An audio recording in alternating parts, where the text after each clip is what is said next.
Hello everyone, good evening and welcome back to my new blog. Friend, अभी शाम के 7:15 बज रहे हैं और हम करंट अफेयर्स कंप्लीट कर रहे हैं। और अभी हम करंट अफेयर्स का रिवीजन कर रहे हैं, तो आधा आज कंप्लीट कर लेंगे और आधा जो बचा रहेगा वो कल कंप्लीट करेंगे, क्योंकि आज है 6 तारीख, तो 6 और 7 2 दिन का टाइम मेरे पास बचा हुआ है। और सेकेंड टाइम के रिवीजन में जो भी इंपॉर्टेंट पॉइंट हमें लगेंगे उसे हम अंडरलाइन करते जाएंगे, जिससे कि नोट्स बनाने में हमें आसानी रहे और वापस हमें पूरा टॉपिक को पढ़ने में टाइम ना वेस्ट हो।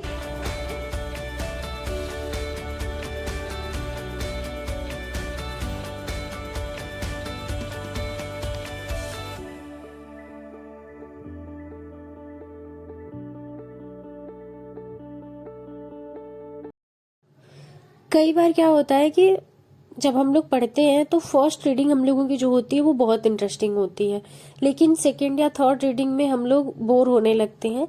तो मैं यही कहूंगी कि रिवीजन करना बहुत जरूरी है। आप किसी भी टॉपिक को पढ़ रहे हैं, उसका रिवीजन जितनी बार आप करेंगे वो आपके माइंड में लॉन्ग टर्म तक बनी रहेगी चीजें, और एग्जाम में क्वेश्चन अच्छे से आप कर पाएंगे। नहीं तो वही अगर फर्स्ट रीडिंग आप करके छोड़ देते हैं, ऐसे आपको भले ही लग सकता है कि एक स्टोरी बेस्ड माइंड में क्रिएट हो गई है चीजें, लेकिन जब आप एग्जाम में बैठेंगे तो जो 4 ऑप्शन आपके सामने आएंगे ना, उसमें आप बहुत ज्यादा कंफ्यूजन में आ जाएंगे। उसमें आप ये नहीं डिसाइड कर पाएंगे कि इसका करेक्ट आंसर क्या होगा। उसमें फिर आप अगर 2 एलिमिनेट भी कर देंगे तो 2 में फंस जाएंगे आके। इसके लिए रिवीजन बहुत जरूरी होता है। अगर आप रिवीजन जितना अच्छे से किए रहेंगे, उसके बाद आप प्रैक्टिस करेंगे, तो प्रैक्टिस करने के बाद ये चीजें क्लियर हो जाती हैं कि आप के सामने अगर क्वेश्चन आता है तो उसका आंसर आपको पता होगा कि हाँ, इसका आंसर ये है, और तभी क्वेश्चन को सॉल्व करने में कॉन्फिडेंस भी आता है। तो अभी इसका रिवीजन करने के बाद हम नोट्स बनाएंगे, और नोट्स बनाने के बाद जो पीछे हम क्वेश्चंस दिया हुआ है, इसमें बहुत कम क्वेश्चंस है, तो उसको हम सॉल्व कर लेंगे। वो हमारा 2 से ढाई घंटे का काम है, लेकिन उसे सॉल्व जरूर करेंगे क्योंकि वो बहुत इंपॉर्टेंट क्वेश्चन होता है, और वो आपके ये जो भी मैटर इसमें दिया हुआ है इसी से रिलेटेड होता है। तो वो क्वेश्चन अगर आपके बन रहे हैं, मतलब आपका रिविजन बहुत अच्छे से हो चुका है।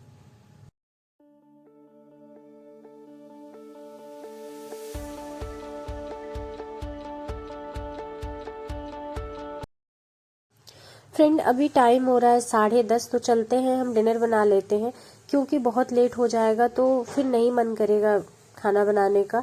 और क्योंकि हमारी 3 आवर की स्टडी हमने रखी थी करंट अफेयर्स के रिवीजन करने के लिए आज के टाइम में, तो वो मैंने कंप्लीट कर लिया है।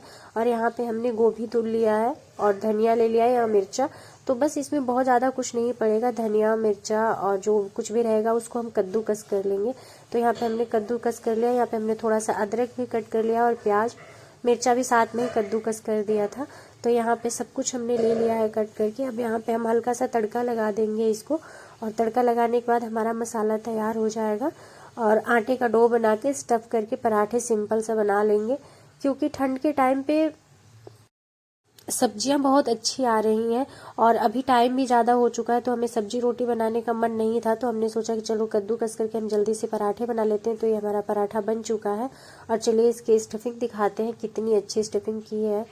तो इसमें देखिए कितनी भर भर के स्टफिंग हमने करी है। तो चलिए इसको हम केचप के साथ एंजॉय करते हैं, फिर मिलते हैं आपसे। तो अभी हमारा डिनर हो चुका है और हम वापस अपनी स्टडी के लिए आ चुके हैं। तो फ्रेंड्स, अभी रात ज़्यादा हो गई है और ठंड बहुत ज़्यादा बढ़ गई है, तो अभी हम बिस्तर में बैठ के अपनी स्टडी कंप्लीट करेंगे। तो अभी हम जो पढ़ रहे हैं वो है जियोग्राफी।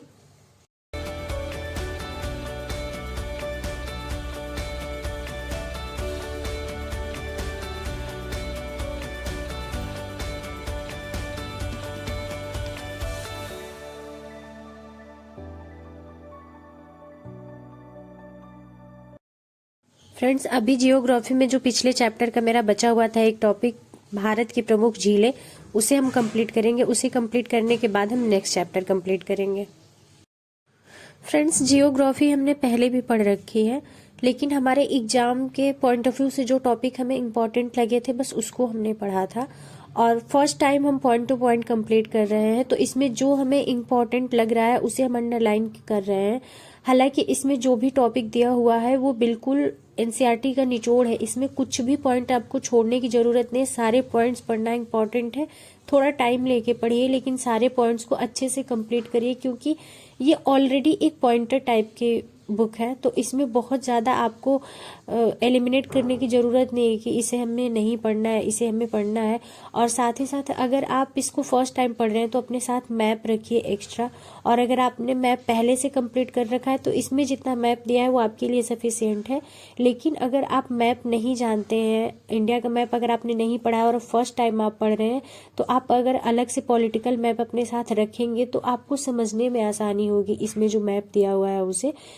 और मैप से आप जियोग्राफी अगर कंप्लीट करते हैं तो लॉन्ग टाइम तक आप याद रख सकते हैं और समझने में भी आपके लिए आसानी रहेगी।